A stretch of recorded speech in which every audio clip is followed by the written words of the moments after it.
Eltaif goes on to say that a lot of these roles were reinforced in, for example, in the United States with what she calls the last good war, World War II, where women's positions in the home were reinforced, as were men's roles as just and honored warriors coming home. Now, post-World War II, of course, those roles have blurred very much globally.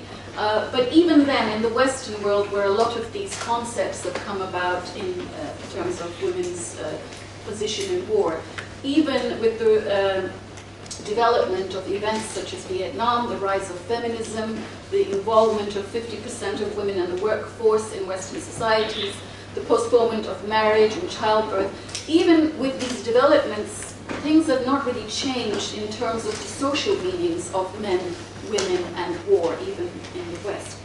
And Western feminism seems to have branched off into two areas in the post-war era. The ones who advocate the right to fight, they too want to be just warriors like men, or the ones who advocate pacifism, very much reproducing and reinforcing the Hegelian beautiful soul presumptions.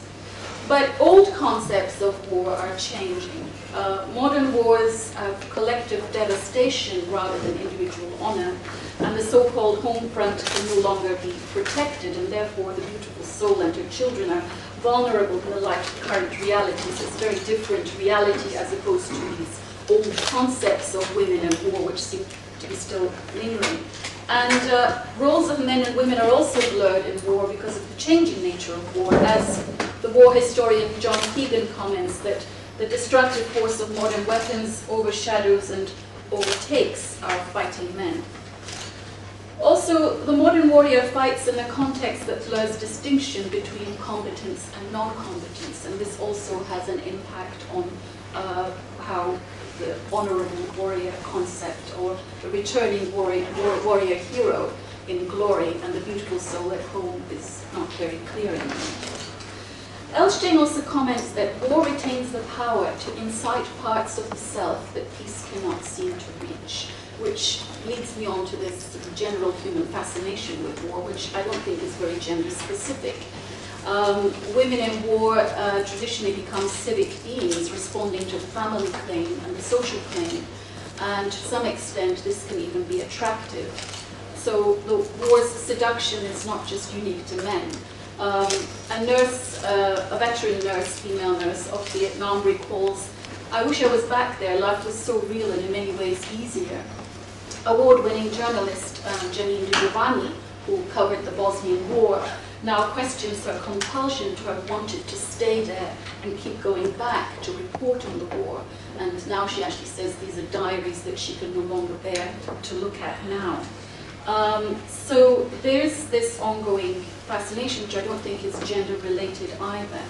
Yet back in Napoleonic times, one woman who shared her husband's passion for war was overly modest about it, reinforcing the beautiful soul concept back then, and that was Karl von Clausewitz's widow. Karl von Clausewitz was a Prussian officer, and I teach strategic studies, so I teach him a lot, and it's a fascinating book. And he died before he could actually edit the complete book, so the editing was left to his widow as well as the writing of the preface. And yet in the preface she demurs that she really has nothing to do with her husband's work, and that's also very interesting to see that a woman who actually shared much of Clausewitz's ideas takes a very passive role in the actual editing of the book. Women in combat is still perceived as an exception. There's still a widely held belief that women can be brave but not necessarily ruthless, and they will defend their homeland, but even in uniform they will generally have auxiliary duties. It's true that one of the earlier speakers mentioned that that's also changing now. We're seeing more roles of women in combat, for example, the role of women soldiers in the American armed forces in Iraq. There has also traditionally been a wide acceptance of the role of female spies, much more sexualized and manipulative, like in the Matahari example. But women in resistance and guerrilla movements are normally looked at as exceptions to the rule traditionally in this feminist literature.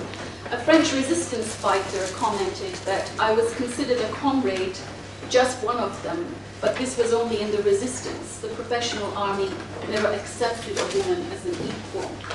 And this, I think, something has to be said there also about military professionalism. I mentioned that I work a lot with the military professionals, usually exclusively males. I mean, I would have loved to work with high-level women officers, but that somehow just hasn't happened. I always tend to work with men. And I think there's something very unique about the military profession, and it's not because, as the strategist Martin van Creveld puts it, that men enjoy a good fight or they're more violence-prone than women.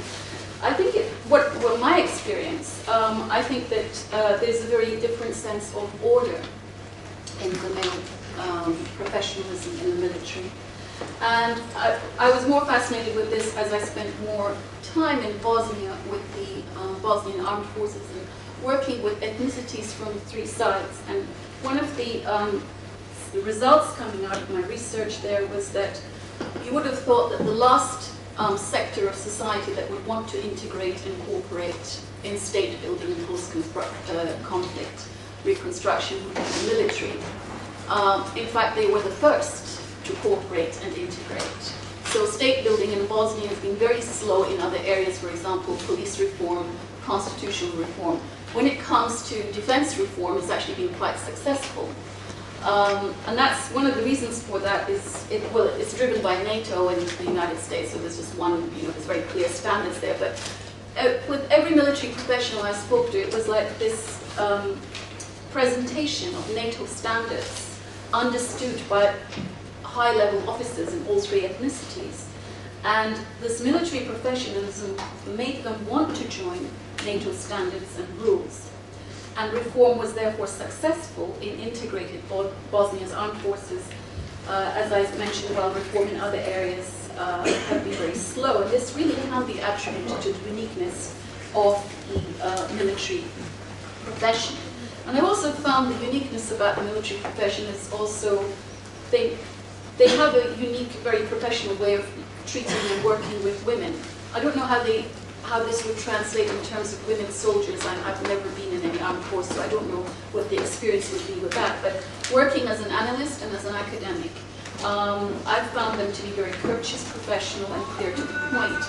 And as an example, I was interviewing the Chief of General Staff of a Balkan state, and although he spoke English, it was kind of slow to speed things up. His aide was translating. And the general was showing me NATO abbreviations on a map, and the aide turned to me and said, "Do you understand these?" The general was really annoyed at the presumption of his aide that a woman might not be familiar with NATO terms. So he turned to him and shouted, "Better than you, she understands it better than you."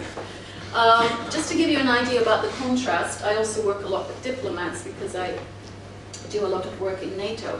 In contrast, I was actually based in NATO headquarters and the international staff for a couple of weeks during the Kosovo campaign, and I was writing a report on the evolving role of NATO in collective security, international law, and legal implications of the operation. I was interviewing a European diplomat at the time, and he stopped me halfway through the interview and he said, "Why are you studying this? Why don't you study something nice like the history of art?" I said, "If you like history of art that much, why don't you study it while you're doing in NATO?" And he replied, "Because I'm a man."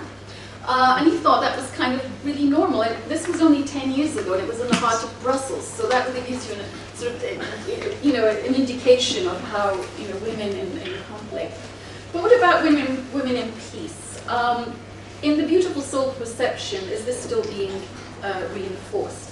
Ellen Goodman, who was a writer with the Washington Post in the 80s, commented that women have had non-violent convictions and support pacifist movements because they have had the luxury not to be responsible for foreign policy. Obviously, she wasn't thinking of Margaret Thatcher and the Falklands War at the time.